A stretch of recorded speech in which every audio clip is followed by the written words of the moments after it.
This is the spirit of free China. These are its people, free, prosperous, proud of their past. And this is their leader, President Chiang Kai-shek, who unified a nation, defended it against enemies foreign and domestic, and charted its course to the future. Taipei, capital of Free China's province of Taiwan, hub of the island's activity, hometown of nearly 2 million. The picturesque pedicab was phased out years ago. Motor traffic moves swiftly in town and on highways that crisscross its 240 miles from tip to tip. Major airlines carry arriving travelers to international airports in Taipei and Kaohsiung, 200 miles to the south. Revitalized Taiwan began efforts to attract tourists around 1954. 10,000 came that year, and by 1971, the annual figure reached 500,000. The Chinese happily accommodated the influx by building 43 hotels in the 1960s, and then added 15 more. In Taiwan, there are shops for bargain hunters who insist on haggling, and bargains for shoppers who seek native-made handicrafts rather than watches from Switzerland or cameras from Japan. For Taiwan is China, the place for wood carvings, ceramics, coral jewelry, and the traditional qipao, the dress with the eye-catching slit up the side of the skirt.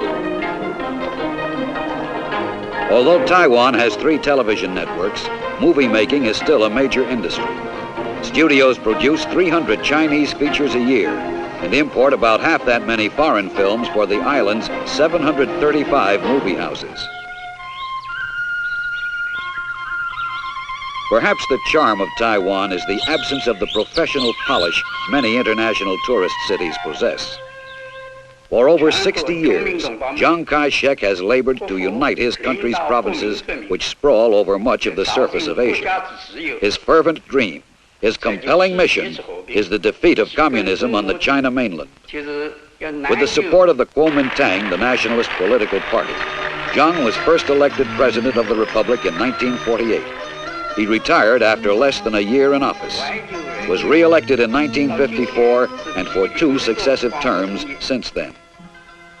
By design, in the early 1950s, Taiwan began its climb in economic and social progress on the farms. Instead of building steel mills, they made steel plows. The formula was simple: create self-supporting farms. Next, build light industries for local needs.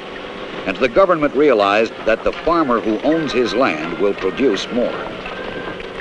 Free China's land reform principles have been one of her most successful exports. 87% of the island's farmers have bought and now own the land they till, and no landlord was killed in the process. Mechanization has helped, with powered harvesters, threshers, and rice cutters geared for the small farm. Over the years, agriculture has achieved an annual 5% growth rate, better than the population increase.